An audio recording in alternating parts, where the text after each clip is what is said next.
Welcome to the Grow Your Business podcast. Listen in as we discuss all things business, growth and marketing with business owners, thought leaders and entrepreneurs. And now, here's your host, founder of Roundhouse, the creative agency, Saul Edmonds. Hi, welcome everyone to the Grow Your Business podcast. Today, I'm speaking with David J. Greer. David, how are you today? I am fantastic. Having a great day here. Having a great day. Whereabouts are you in the world? I'm in Vancouver, BC, Canada. Ah, right. What's the weather like? This is the weather part of the chat. Well, it's spring and it's not a bad day. The sun has started to come out and the cherry blossoms are in full flow here in Vancouver and all the trees are starting to green up. So it's really beautiful, really pretty springtime right now. Oh, that's lovely. I can see the sun streaming in through your window there, for those people who obviously are just imagining this at the moment. So, it's really great to have you on the podcast. Thanks for chatting to me. For those people who don't know who you are, who haven't had any experience, haven't seen your website, haven't spoken with you, could you give everyone just a little bit of a sort of annotated overview of who you are and what you get up to? Sure. I'm a 40-plus year entrepreneur. Yep. For the last close to a decade, I've been an entrepreneurial coach and a facilitator for strategic planning for entrepreneurs and for their teams. And I focus on helping entrepreneurs who are stuck in their business or who want to grow their business faster. And I especially focus on entrepreneurs who struggle with alcoholism or addiction. I'm an alcoholic who's been just celebrated 15 years of sobriety. Nice. And I think there's some special there's extra difficulties in being an entrepreneur and being in recovery. That's just the nature of being an entrepreneur and running a business. So, I've both run businesses as an active alcoholic and I've run them in recovery. So, that's something different that I bring to the table. Yeah, sure. And so I imagine, I guess just as a segue from that then too, right at the start of our chat, how, I know there's probably, no real, accurate way or proper way to say how many people struggle generally, especially at a very high level in their business. Like, I do, everybody running a business or, entrepreneurs, people in executive positions, there's all sorts of different stresses and things that people struggle with. But in your experience, it's in terms of how many people who use, things like drinking or, drugs or sort of whatever to actually help them cope, with those sort of stresses. Like, what do you find with your work? I've done quite a bit of research. I've talked to actually some of the researchers who do this. And again, I'm a super high performing alcoholic, and I certainly know other entrepreneurs who are super high performing, recovering alcoholics as well. And we just don't generally, there's still so much stigma with alcoholism. We don't answer surveys, honestly. And so the researchers just say because of that bias, they don't really have a number separately for entrepreneurs. But here's what I can tell you. Is generally around the world or in the Western world, 10% of the population are alcoholics. Mm. So there's a good chance one of them is an alcoholic or addict. Mm.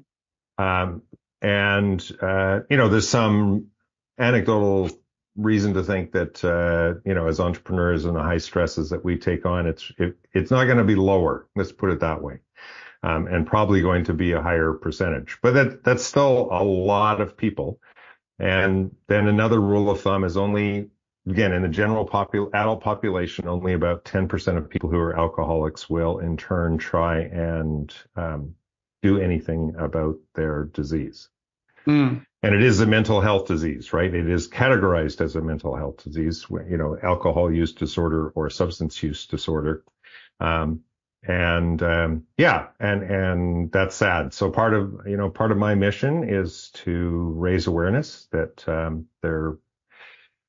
there there is a lot of stigma, but you have a mental health disease. It's not that you're morally bankrupt or you need to pull yourself up by the bootstraps. I mean, it's the most powerful drug on the planet, and yet it's completely social. It's completely accepted. If in the United States someone tried to take alcohol and get it approved with the FDA as a drug, it would never ever be allowed under. It's amazing, isn't it? How things get normalized. Yeah, how things get normalized throughout the, through the decades or centuries, I suppose you could say too. It's a part of culture, really, isn't it? Yeah. And the other half of my message to entrepreneurs especially is there's hope. Like if a drunk like me can get sober, then I promise you can get sober. But the one thing I believe deeply is you can't do it alone. And it's a disease of isolation, and turning away from others and from help. And we all have to reach some point where, I was in denial for over 20 years as a daily drinker.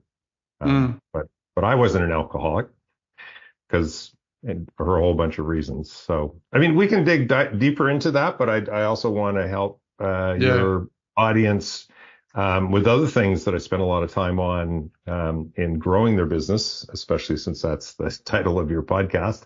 Well, it's growing your business. And maybe we can weave those things together. Well, I should say too that as the title of the podcast sort of started and then grew, so to speak, too, I realized that grow your business is also your business in terms of what makes your money and your life for a lot of people, but it's also what your business is, like what do you do, who you are. It's all that too. So those things, as far as I'm concerned, as through my own experience too, is they're kind of very much interwoven. So I think it's very important. I think these sort of stories are integral to people's business too, which just leads me to next question too, which is that how do you find having that sort of area of speciality helps you help people who don't have those sort of issues too?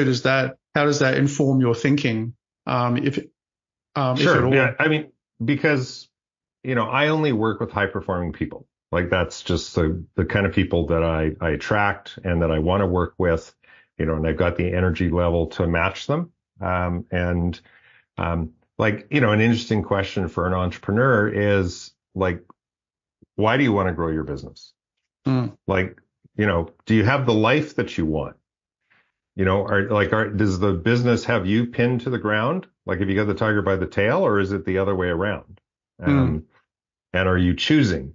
I think that is something as we grow our business, it's super easy to lose sight of that. And to just become all encompassed. And as you said, like a lot of who we are as a human being gets wrapped up in the business and wrapped up in our ego, which isn't necessarily good for us.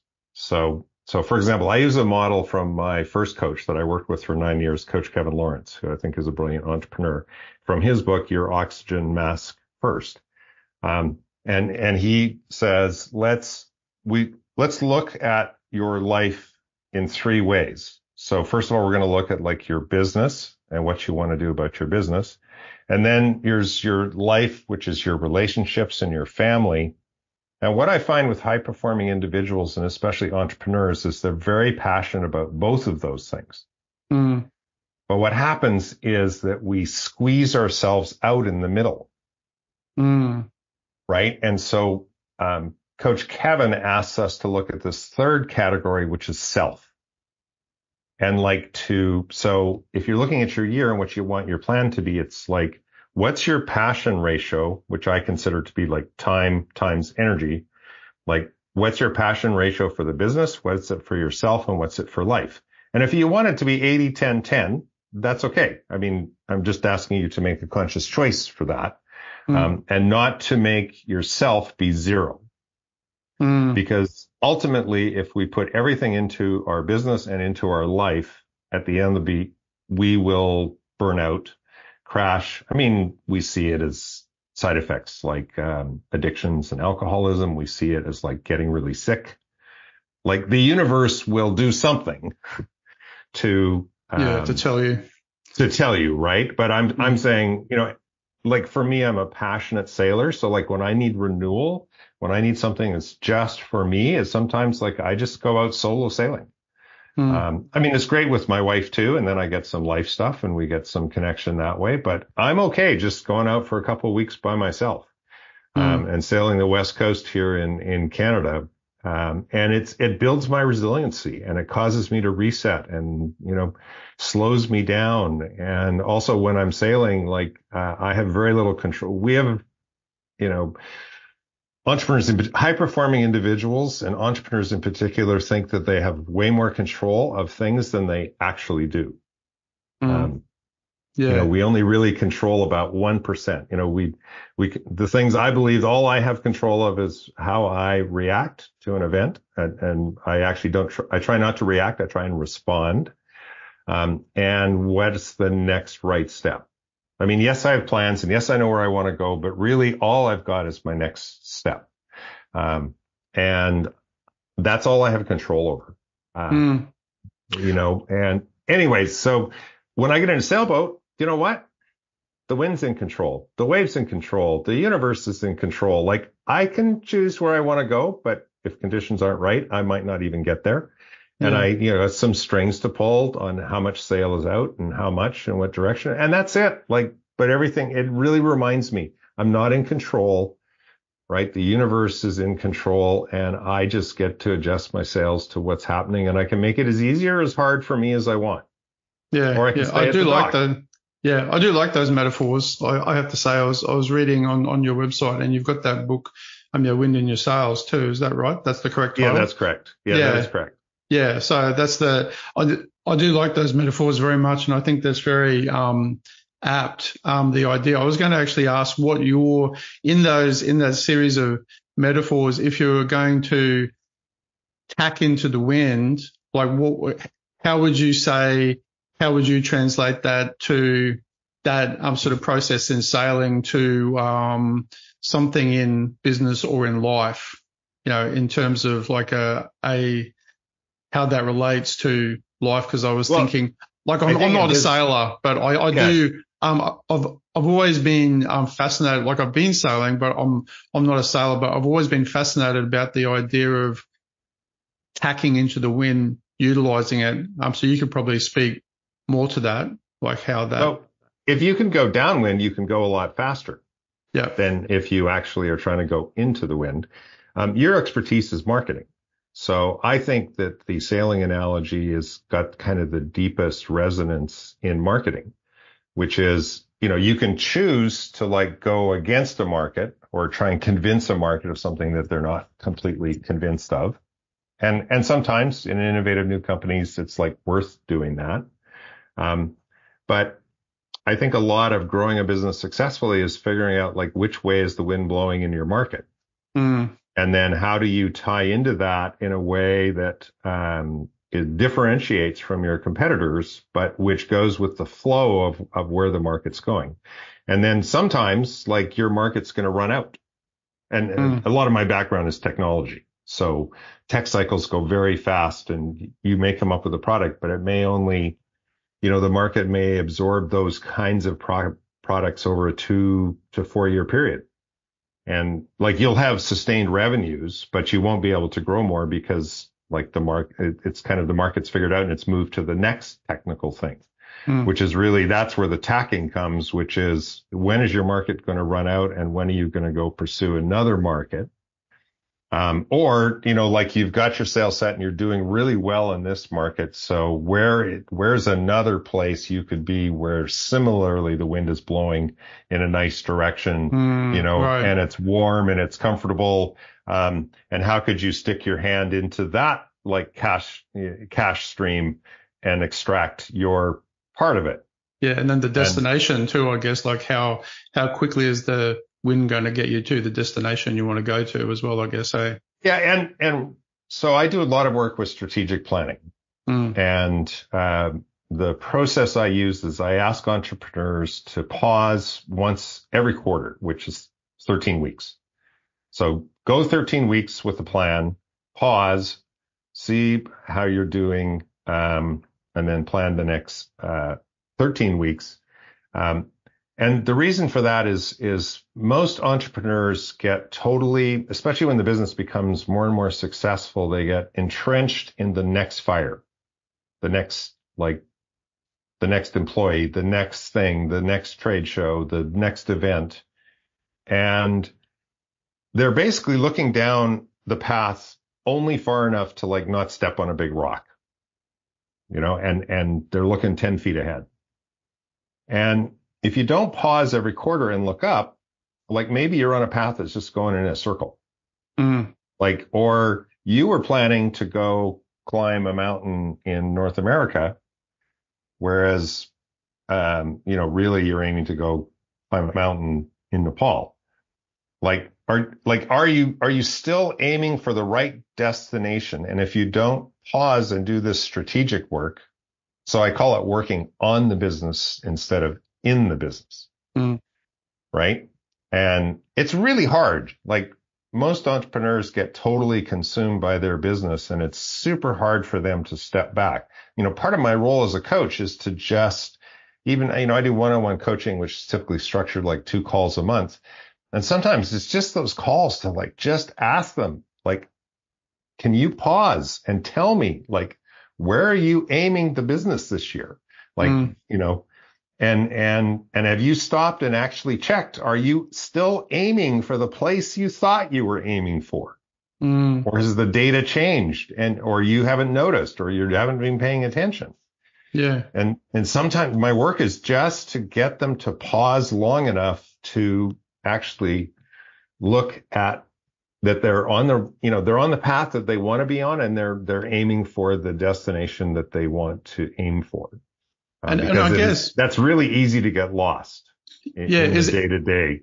Yeah. Is it true to say as well, or I guess, how often does something like this happen where people are aiming for their destination, but then they realize because of that process that you've got to be able to pause, that the destination is not quite right, even, that it's right. It's like slightly, maybe not a wholesale change, but a little shift, it might be like the island over. So what I coach entrepreneurs who involve me in their strategic planning is come up with a short list of goals, like 4 or 5 for a quarter, go like hell for 13 weeks against those goals. And either you succeed or you don't. And then, at 13 weeks is long enough to get serious shit done, but it's short enough that if you pause and look, you can course correct. Oh, okay. That island is actually 100 miles wide and we were aiming for the south end of it, but now we realize that all the gold is actually on the north end of it and we have to course adjust to the north end. And we still got lots of runway to get us, we have enough time to get there. But if you don't take these pauses and evaluate your successes and failures, then it's really easy to miss that. That's why a year goes by very fast, especially, I consider high growth anything probably above 15 or 20% year over year revenue growth. Right? That's. And so, if you have 1 or 2% revenue growth, maybe you can plan once a year because things don't change that much. But if you're 10, 15, 20% revenue growth, like your whole pace is moving way faster. And so you need to plan. You need to take the pauses more often because you're running at a much, much higher speed. And so it also means you're going to get off course a lot faster because you're going a lot faster. Yeah, that's right. Yeah. Right. Yeah.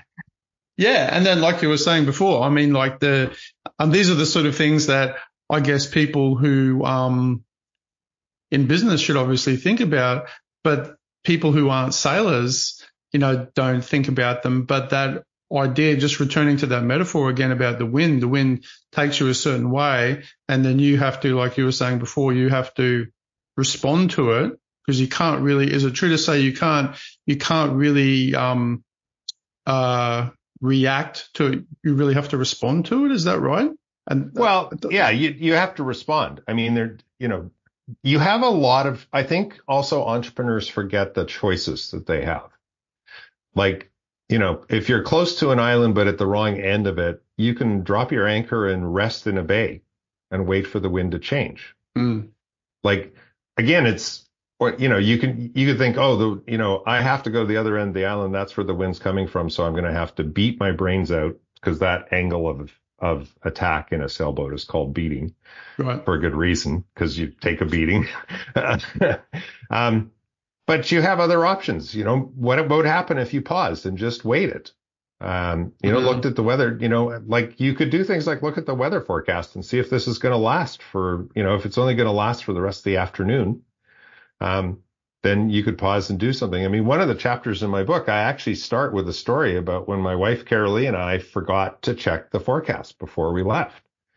And like how much grief that caused, especially it was early on in our sailing career, and it really scared my wife, and it really, impacted her comfort on the boat for a long time. Mm. And, if I just listened to the forecast and knew what was coming, then we would have had much less sail up. We wouldn't have been surprised. We would have been much better prepared. Mm. Right. And that's kind of part of this planning. Like you can't plan for everything, and weather sometimes unexpected. Sometimes weather forecasts are wrong, but if you don't do any planning, then you're just kind of going to get tossed around by the wind and waves because you weren't expecting them.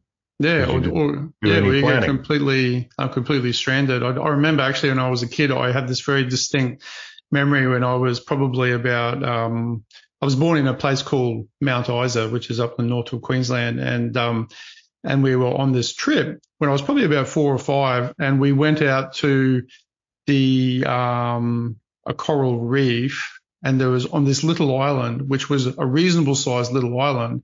But then what actually happened was we got stranded, and I had this distinct memory of the island actually literally it got engulfed by the sea, because the people who were organizing the trip obviously didn't look at the weather, and all of a sudden the island was literally engulfed, and it was I think there was probably about 10 meters across left in the island. Mm-hmm.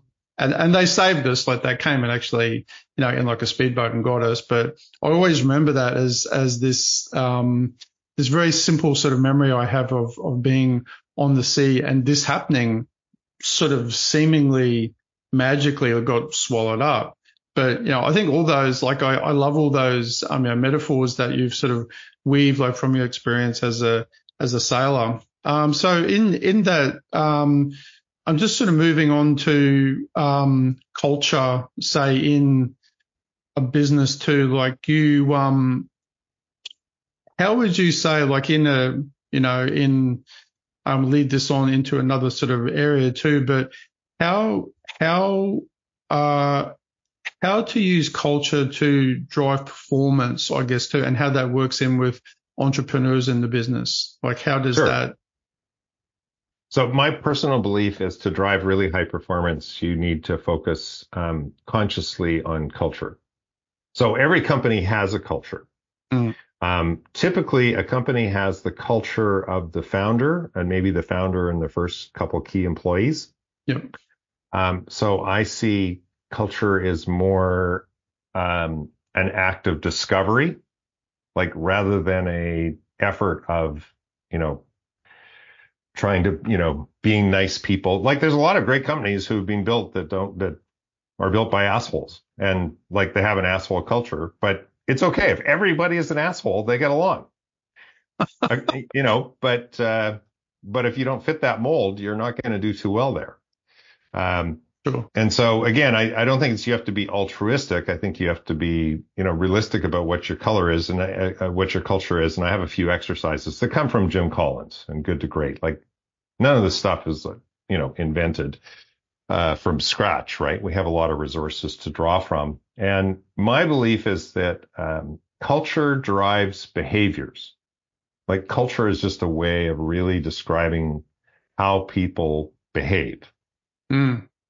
And in my experience, if you're hiring people, it's virtually impossible to change someone's behavior. I mean, or it's so much work, it's just not worth it, because our behaviors, are defined by our early childhood family of origin, our early mentors, teachers, sports coaches. So that gets baked in really deep. Early too, would you say? Yeah, and very early. For most of us, it's before 5. Yep. So, I really coach people around hire for your culture first and skills second. So people tend to do skills, right? Okay, I need a computer programmer. They need to know Perl, or they need to know PHP, and they need to have this framework and that framework, and they need to be able to demonstrate, this dexterity with algorithms and data, because I come from that background. So, yeah, great. But I mean, are they a cultural fit? Like, because if they can do the stuff, but they, if you're a really team-oriented organization, a very people-oriented organization, and you expect people to be able to interact and solve their own problems, well, a brilliant computer programmer who you kind of close the door and feed mushrooms and pizzas under the door, and I can joke about it because I've been that guy at times. I relate to that. Yes. That is probably not going to fit in well. And in fact, it's going to cause more problems than they solve. So I believe you also want to hire, like, A's want to hire double A's, and double A's want to hire triple A's, because if A's hire B's, they hire C's, and pretty soon you have Z's, and or Z, we would say in Canadian. Like, nothing's getting done. But the challenge is when we get a performer, but they don't fit in with the culture. They get things super lot done, but they do it, by standing on other people's shoulders and shoving them down, or they do it by cutting corners everywhere. So no one can follow up with what they did because they never documented anything. So, and then they go on holidays and, like, no one can actually figure out product delivery because nothing's documented. So, so we want to hire for culture first and skills second. I mean, you still are going to have a skills baseline for certain positions, right? I mean, if you need an experienced computer programmer, developer, I mean, that's what you need, but make sure that they're going to fit into your culture first. And I believe that we experience and communicate about culture by telling stories. Like, I really encourage teams to, like, at their weekly meeting, can you share one win for a team member, or maybe challenge the group, share a win about a team member and a core value it demonstrated. So we drive culture through stories, and then we drive business through data. And as an entrepreneur, I know I've been guilty of, like, hearing the last salesman say that, I didn't get that sale because the product didn't have X, Y, and Z. Right. And maybe that's true, but that's just one anecdotal story, and it happens to be the most recent one that I heard. What's the data about that? Like, are you losing a lot of sales about that? I mean, what the specifics, the specific data. Yeah, specific data. So I do a lot of work around KPIs, key productivity indicators. Like, what are the key numbers that are driving the success of your business? And let's go focus on those. And again, financial metrics, which are always trailing, but again, like, it's amazing how many entrepreneurs who I know or I've worked with who keep trying to grow the top line without really maniacally, focusing on the bottom line. It's like, yes, but are you deriving the profit from every increase, every dollar of revenue increase? Are you getting the profit margin you're expecting?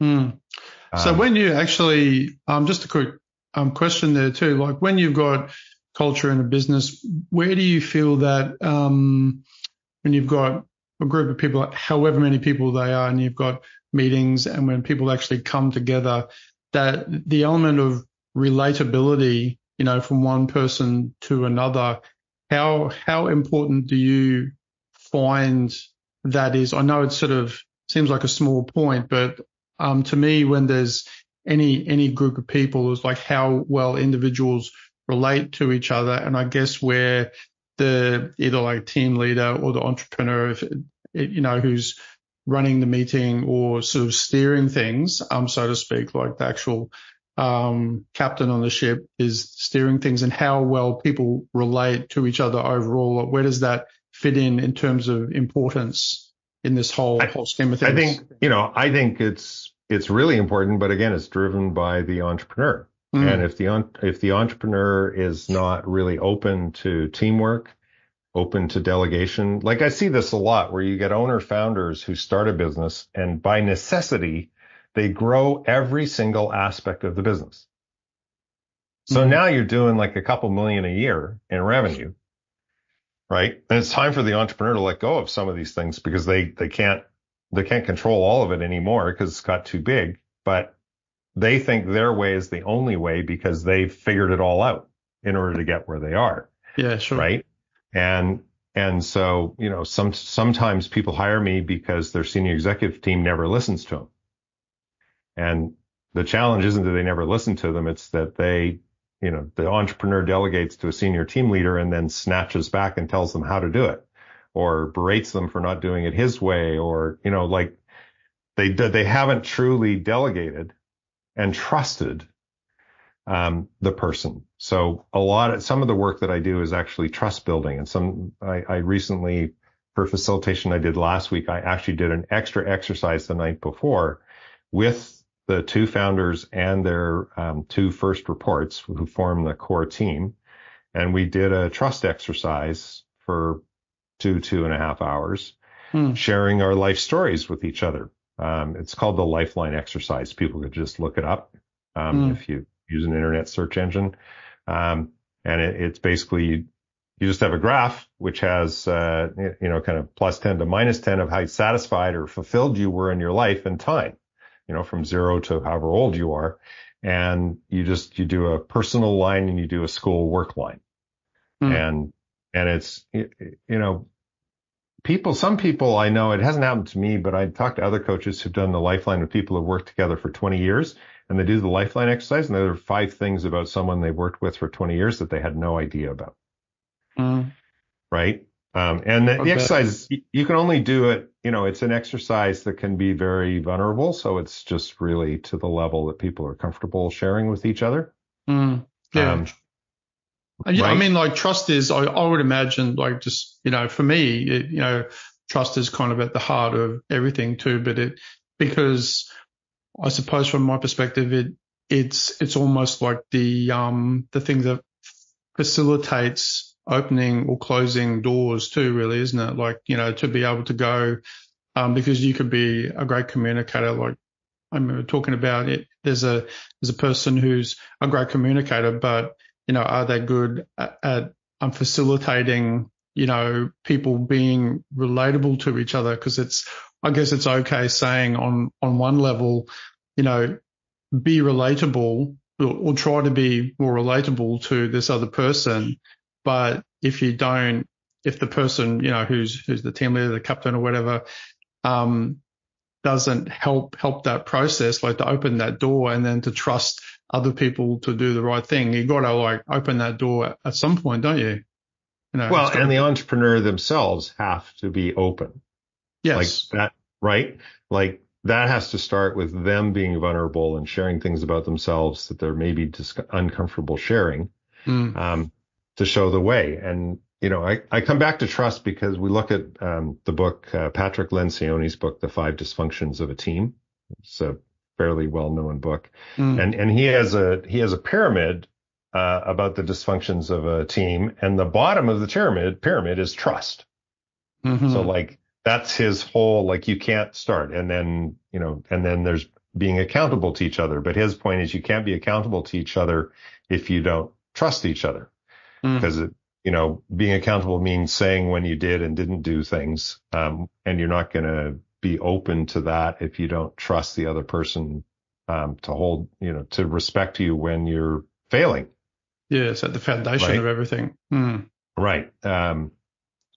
It's also like in my facilitation, I don't allow any personal attacks. Like sometimes you see in teams, there's a lot of, and sometimes it's kind of brother kind of thing, right? And they're really disguised sarcastic attacks on each other, right? And so you can say, I think that's a terrible idea. You can't say, you're a terrible person for having that idea. Mm. Now, people rarely say it so explicitly, but they often have language that implies Implied. that, Implicitly. right? Yeah.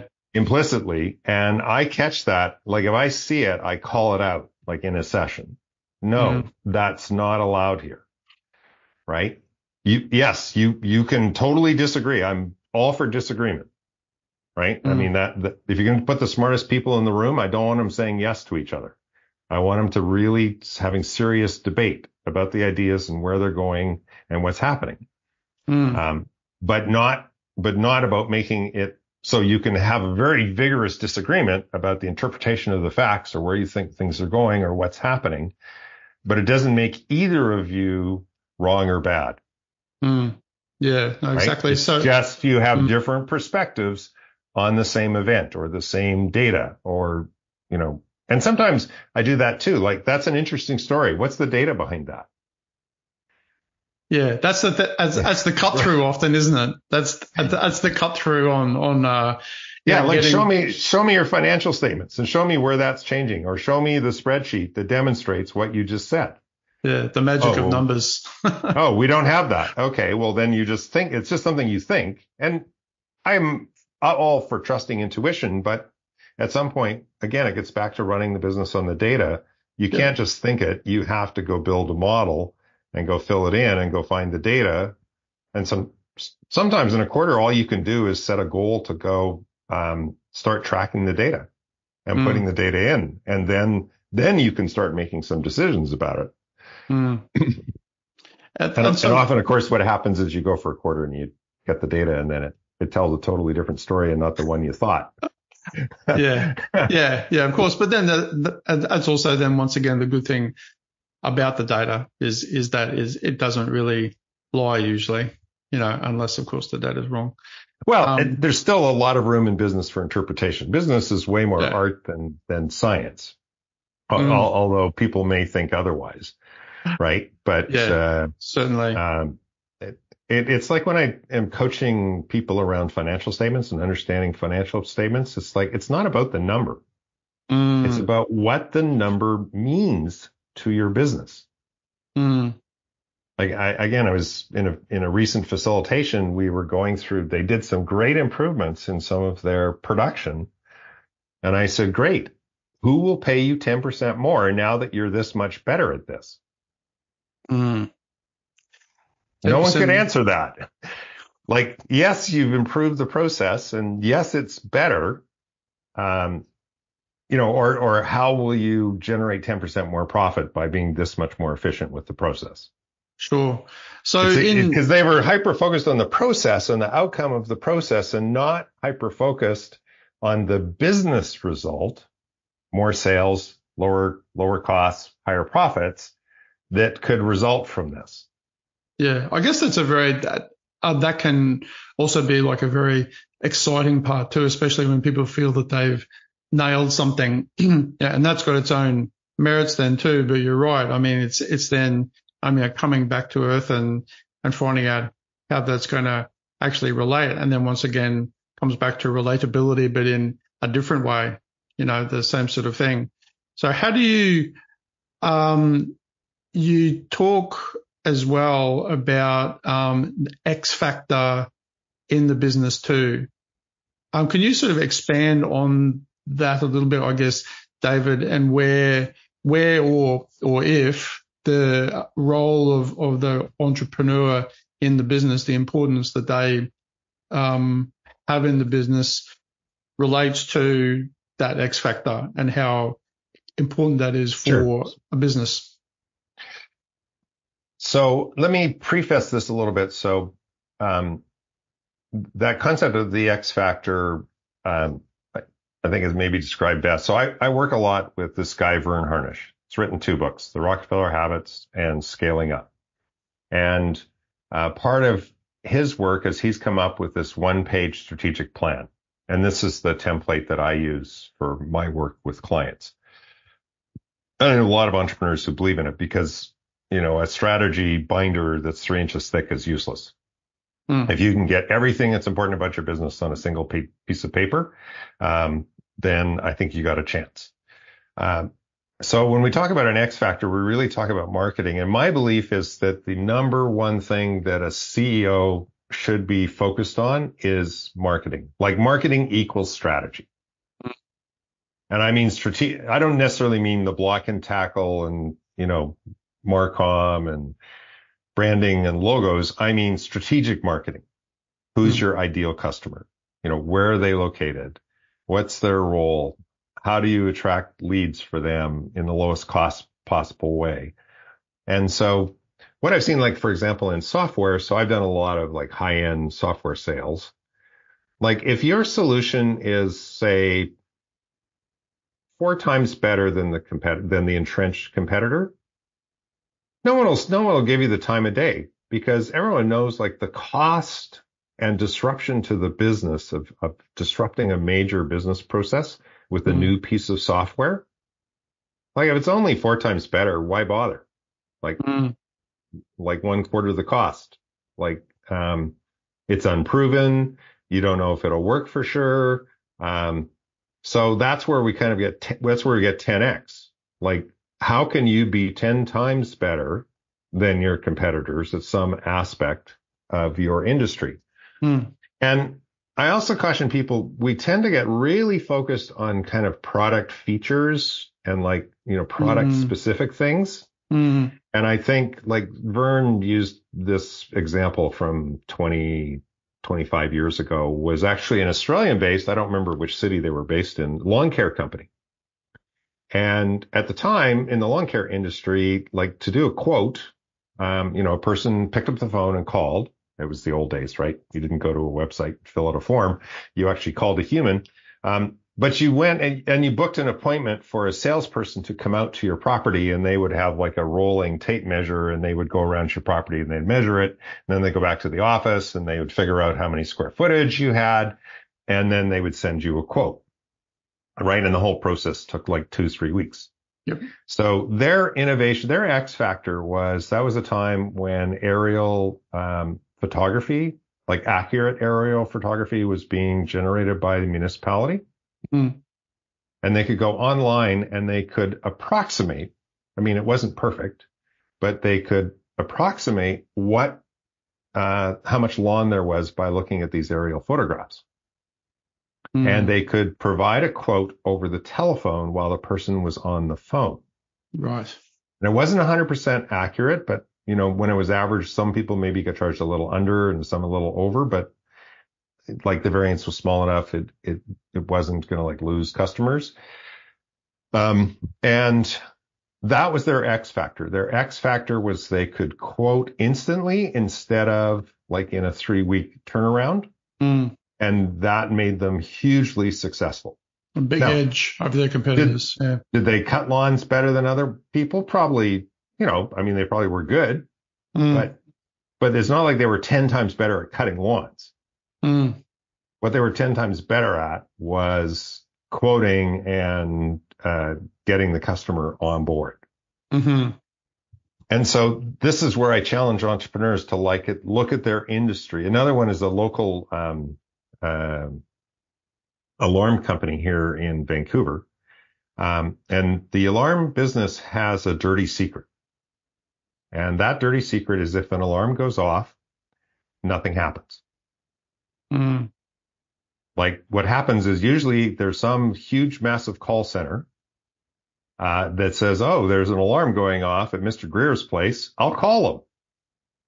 Hello, Mr. Greer. I see that an alarm is going off at your place.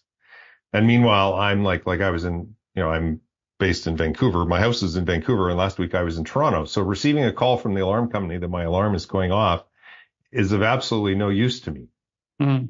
And so Mike Yeager, who I feature in my book, he founded an alarm company on the brand promise, 5 minutes to your door or your money back.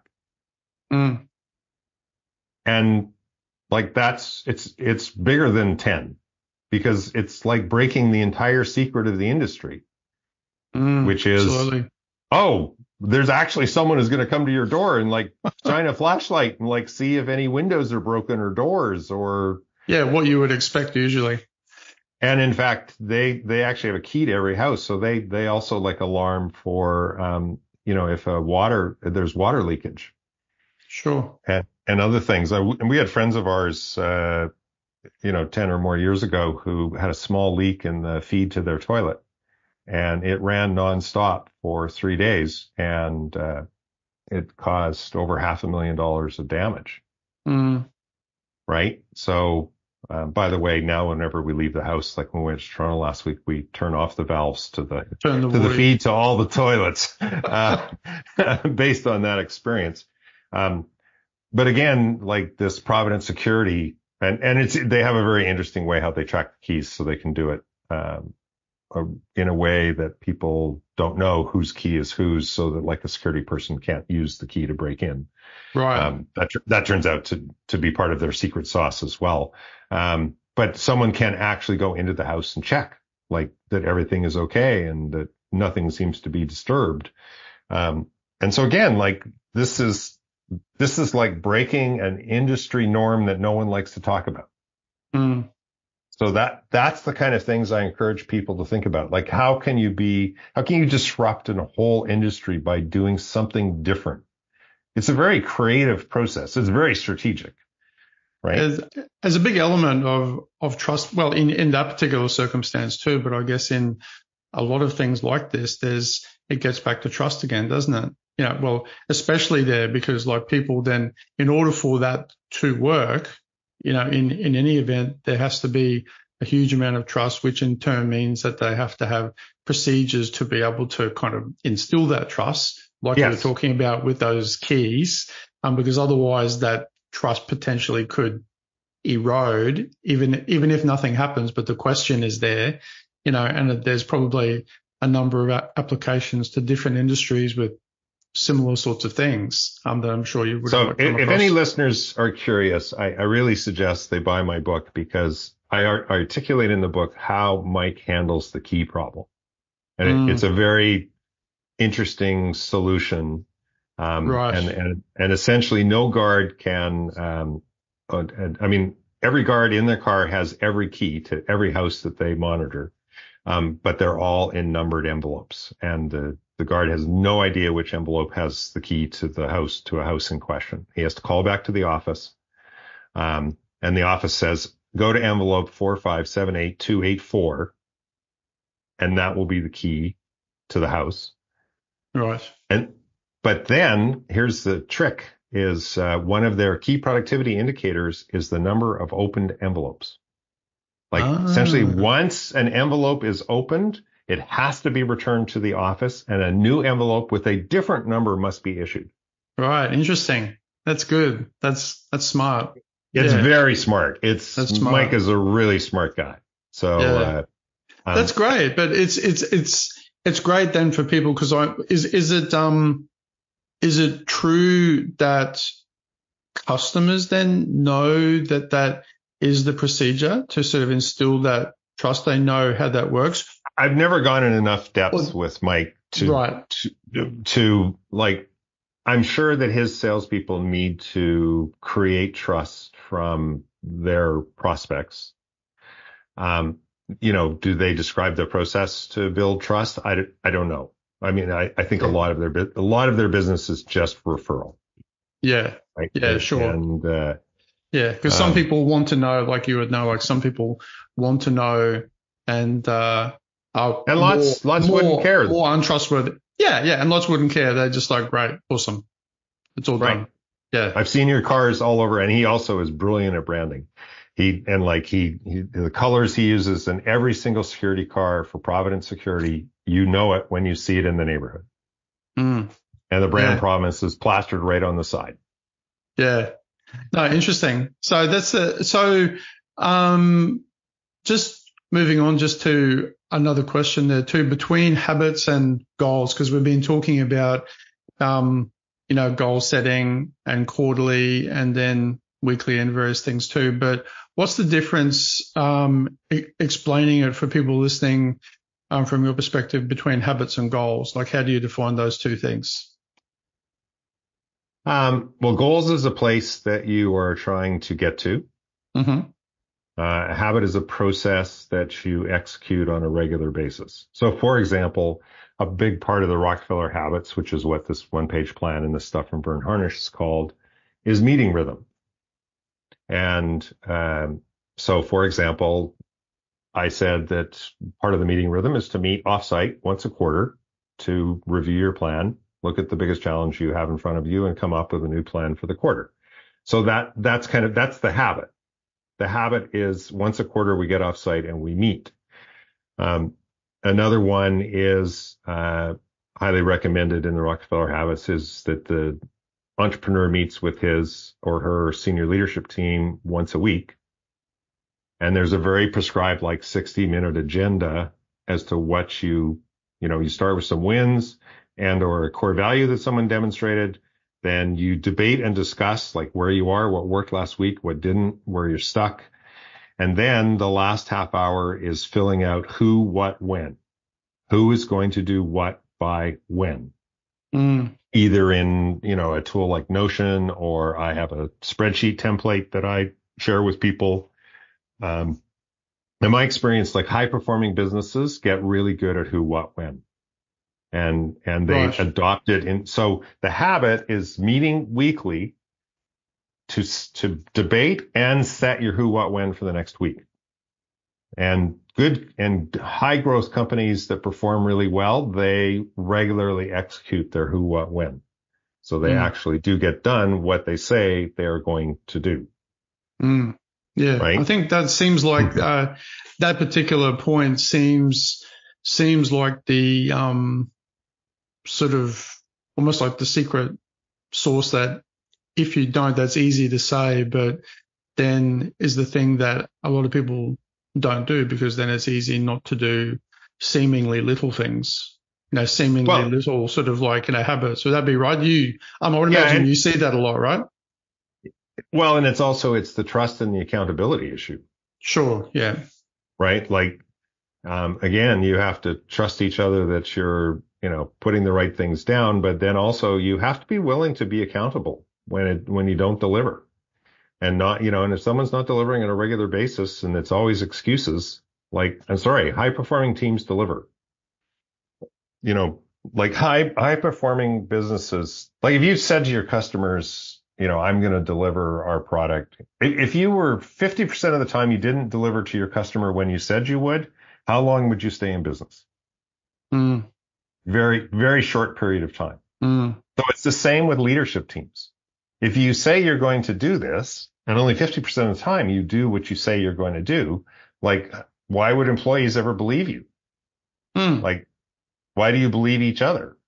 Like high performing teams set goals and do the goals. Set the goals, do the goals. That's the definition of high performance. Yeah. Once again, returns to trust again, doesn't it? Trust, accountability. Yeah. Trust. Clarity of goals. A lot of people don't set clear goals. Some of my work in facilitation is when people are coming up with their goals for the quarter, it's like when we meet 13 weeks from now, how will we absolutely know that you passed the finish line? Because they'll be very, it's like, well, we're going to improve customer service. Great. How do you measure customer service today? We don't.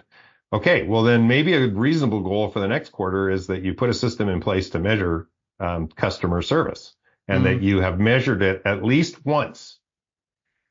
And that's the finish line. Like either you put a system in place and you measured it at least once, or you did not.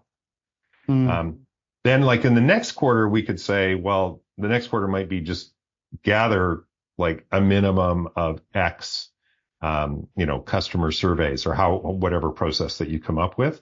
It's like, do that process at least 1,000 times in the next quarter. And then when you meet the quarter after, then now you can talk about, okay, this is what we learned. This is like our average response time. This is like how accurate we are. And then maybe you take one of those numbers and move them from X to Y. But remember, a couple quarters ago, people were saying we want to improve customer service. Well, look at what you had to put a lot in place so that you even had a hope of being able to do it. It's not a finish line, is my point, right? Yeah. It's a dream. It's a intention. It's not a goal. Yeah. Yeah. And then the process is where would you say, like in the scale of, if there's a proper answer to this, I'm not sure, but in terms of the level of importance between reaching the goal and the process to get to the goal, is there any one of those two things that's more important when you're, Yes. Over time, you've got to set and meet your goals. Otherwise, you're like, what's the point? Like right. What's the point of getting off site and meeting? Right. Now, sometimes the spectacular failures are where like the biggest learnings are. Mm-hmm. Mm. So I'm not saying it never happens. And you definitely, if you're not meeting your goals, like you want to really explore that, like, because we're not setting the right goals, because we're not staying focused on it, because we didn't put enough effort into it, were they too big? Yeah. So like, I still help them dissect those and look at, like, part of every strategic planning session is that I facilitate. I look at the last quarter's goals and I like do a percentage, like what percentage of it, like, did you do? And sometimes it's like we got it halfway through the quarter and we realized that based on new data that we got and new information, like, the company we were looking at acquiring, it got acquired by someone else. So like, it made no sense to go focus anymore on the goal. Yeah, right. Of course. Like, if there is really big new data, yes, that can be understandable, but it's rarely that happens. Rarely that happens. It's much more a breakdown in not choosing the right goals, not staying focused on them. Someone that's accountable who isn't accountable. And in the Vern Harnish stuff, we separate accountability from doing. Like sometimes it's actually helpful to have a senior member of the leadership team take on the accountability part for a goal that they're not involved with, especially if like a couple other people on the senior leadership team are heavily involved in the goal and are kind of don't agree on a lot of things. And again, the accountability person is to check in with those individuals every week, get a gauge of where they are on achieving the goal, and report at the weekly team meeting. Like the weekly team meeting, you should be reviewing each of your goals for the quarter and your progress and how close you are to achieving your progress. That's also why I never allow more than 4, 5 max goals per quarter. People set way too many goals rather than too few. And it's brutal to set few goals, but it's about focus. Like if you don't focus, you just spin your wheels and, it's like putting 10 people into a boat with oars and like they all pull in the oars and there's a lot of splashing and there's a lot of action and the boat just sits there going in circles. Yeah, right. The uniform way moving forward, I guess, isn't it? Yeah, in time. It's creating alignment. It's creating alignment between the entrepreneur, the senior leadership team, and then equally important between the senior leadership team and like all the way down the command and control. Like I facilitate, maybe not at the moment, but for up to 150, 200 employees. Like, how does the person who's running the warehouse, how do they relate to the goals that we just set? Because if they don't relate to them, then have we even got the right goals? Like maybe they can't relate to all 5 for the quarter, but there better be a couple where they see their part in making this happen. And there almost always is a part. It's just you have to really think it through from that person's point of view. Right. But I mean, everyone needs to be aligned. Again, that idea of everyone is pulling on an oar, or Jim Collins says it's better. It's about pushing on a flywheel in the same direction. And is it the 100th push that gets it moving? Is it the 1,000th push? Is it the 50,000th push? Usually you don't know. But if everyone just doesn't keep pushing on that flywheel in the same direction, as best they can with the effort that they can put into it, like it won't come free and it won't start spinning. Yeah, or moving in the right way. We were, my son and I were talking last night about, we do a little bit of military strategy sort of interest and various things like that. And we were talking about the people marching.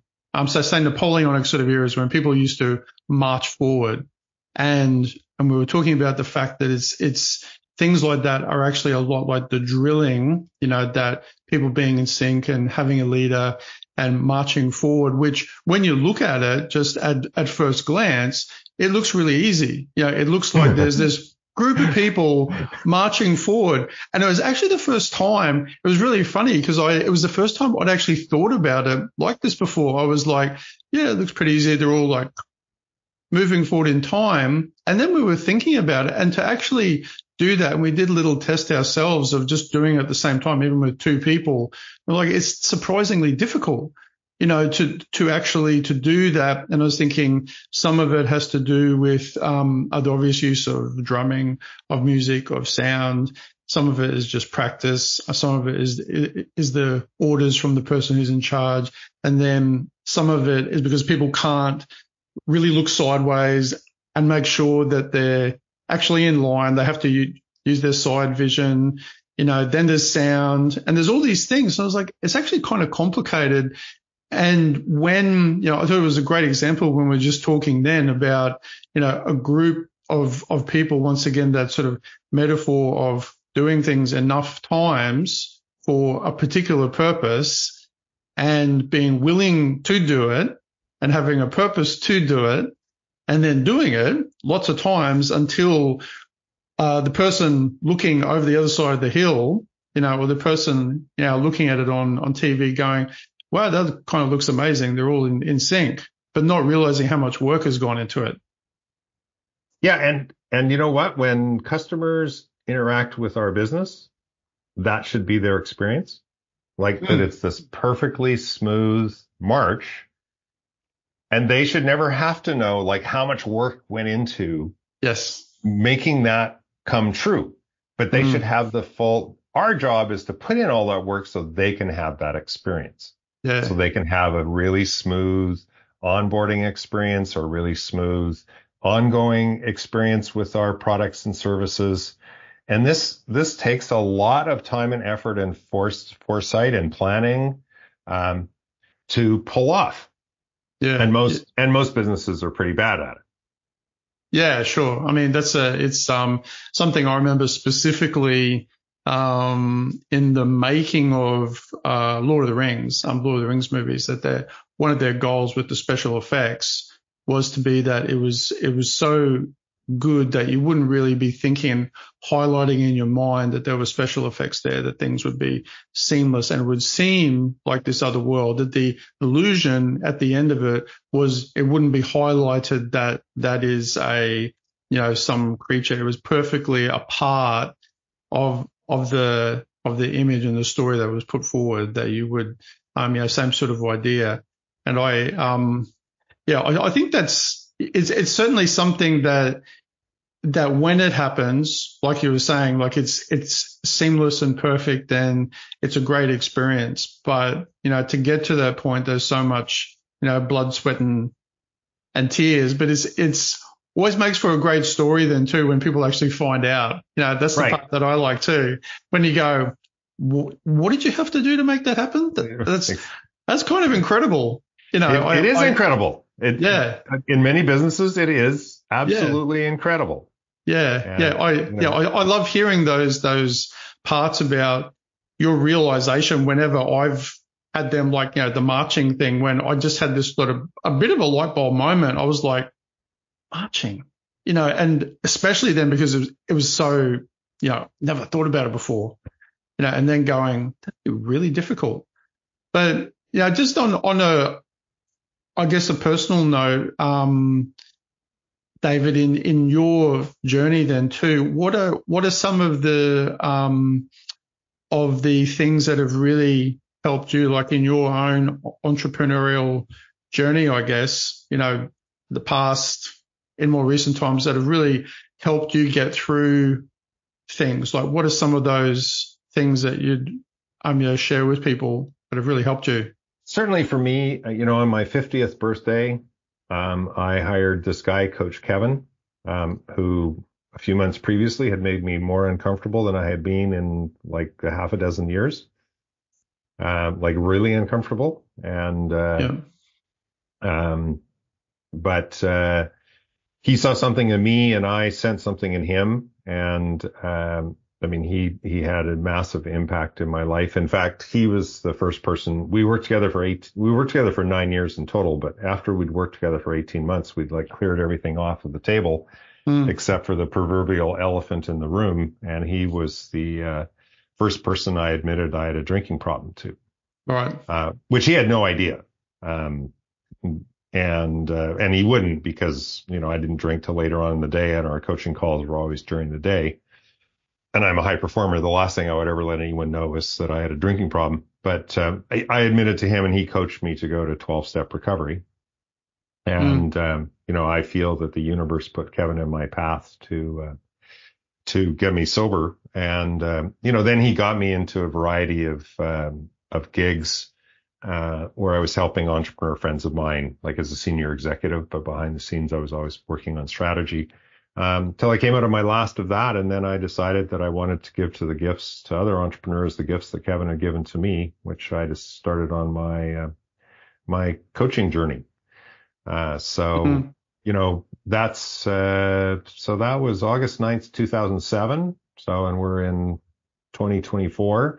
So, the last 17, 18 years of my life. And after Kevin, he wasn't going to do one-on-one coaching anymore because he wanted to focus exclusively on strategic planning and facilitation. So he turned me over to his coach, Nan O'Connor, who I still work with. That I think as entrepreneurs, again, it's like trying to get sober. I think we try and do too much ourselves. And so I think whether you find like a peer group that you meet with once a month and, or you join EO, or you find, through your local chamber of commerce or other like ways to connect with other entrepreneurs or mentors. Because, I've grown it by the seat of my pants in the hard way. And, you're welcome to do that. I wrote my book so you don't have to wear all the scar tissue that I wore, that I earned. Like, if you want to, it's like, you're welcome to it. But, if you want to earn some of your own scar tissue, why don't you make it different than mine and like the 45 entrepreneurs that I interviewed for the book? Yeah, it'll probably happen of its own accord anyway, without you having to, yes. Even if you try to avoid it, like it'll happen for sure. Yeah. There's certainly I feel very much the same about like having support too. Like I go and have for whatever it is, 13 or 14 years now, networking, groups. And I've always viewed, outside of the obvious, leads or whatever, I've actually always very much viewed it in quite a sports sort of sense, that I've always seen it like weekly training, sort of training in a range of respects, but also a default support group. It's just like a weekly reminder that people in completely different industries that do completely different things, to what I do, are actually, there's this like constant reminder every single week that there's like way more similarities to things that I'm doing than there are differences. Like, and that still kind of surprises me. I know I probably shouldn't anymore, but it still does. That I'm like, wow, people are really similar, and most people are actually really nice and actually really want to help. That's what I think anyway. Like I think you're right. I really think it's true, because the evidence is, if you want to talk about, the numbers or the evidence, that's there, because I've been doing it for this many years. And that's been my overwhelming experience. There's been like a tiny percentage, very small percentage, that haven't been like that.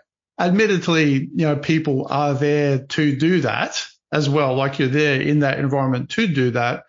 But even not there with clients and other people, people are nice, and they generally want to help, and then having people like yourself and then your coach and other people there as that support too, I think it's wonderful. And I think like, yeah, I really, like, I know I said it before, but I really like your whole story as a sailor and those metaphors. I think they're, even for people, like it quite resonated with me for whatever reason. It just seemed like a really accurate, great way to describe particular things in business. And I haven't even been a sailor, but actually it may have helped. It may have helped actually, David, that I've been listening to these Hornblower books about, I'm not sure whether you've heard of them. Yeah, I have. I know of them. Yeah, I've they're probably great. read one or two. Yeah. Yeah, and it's been a little bit, my son was reading them, and then he sort of said, he encouraged me, and I was listening to them on audiobook, and they're fantastic. And so I got this real flavor of navigation and the sea and like seafaring sort of life in that era, the Napoleonic era. So that probably informed me a little bit, so I'm a bit more, that way inclined. But, as, we've run through a range of different things, but have you got any other particular points that you'd really like to share with everybody listening that you feel we haven't quite sort of covered off on as yet? I feel like, I think there's more than enough here for people to digest. So I wouldn't want to introduce, anything more. Sure. It's kind of my parting thoughts is back to that model of, business, and life and yourself. It's like, I would really challenge listeners to say, like, what have you got booked in your schedule over the next couple months, for things that really renew you and build your resiliency, like things that you do just for yourself, which still might be with other people, but, whether it's go ride a motorbike, go on a ski trip, like, it's just whatever it is that really builds your resiliency. Like, have you actually got that in your schedule? Yeah. And or have you got a daily practice? I still, with all of my clients, are you eating well? Did you sleep enough? Are you exercising? Sorry, folks, but like, if you're not doing those three things to look after yourself, like, you're going to crash and burn probably sooner rather than later.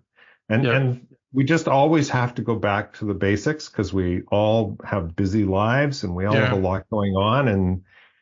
And, those are just three of the core resiliency things that we need to do for ourselves and make sure don't get squeezed out by other things that are going on. So, if in doubt, go back to basics.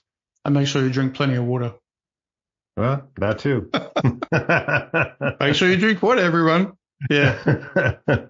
Hot tip for the day is that. So, also give us a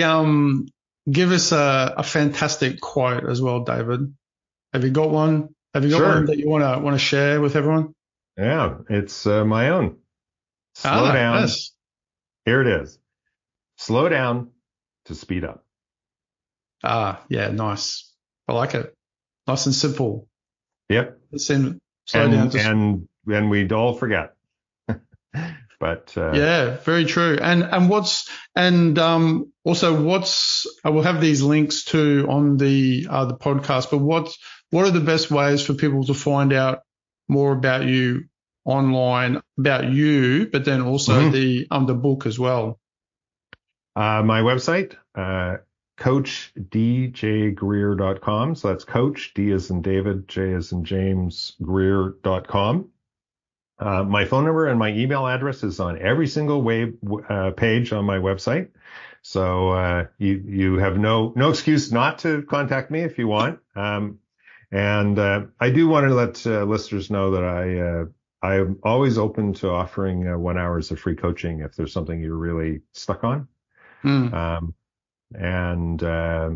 book a call with me and we'll work through it. And I guarantee that after an hour with me, you'll have at least 3 ideas to accelerate your business in the next 90 days. How do you feel about working with Australians, David? I'm open for that, actually. The time zones are not totally crazy. They're not too bad. Yeah, it's harder to work with people in the UK. Yes. Yeah, no, that's true. From Vancouver. I just got to keep remembering that it's Monday afternoon here, but it's Tuesday morning for you. So I always got to remember, don't book a call with an Australian on Friday unless they're working on the weekend.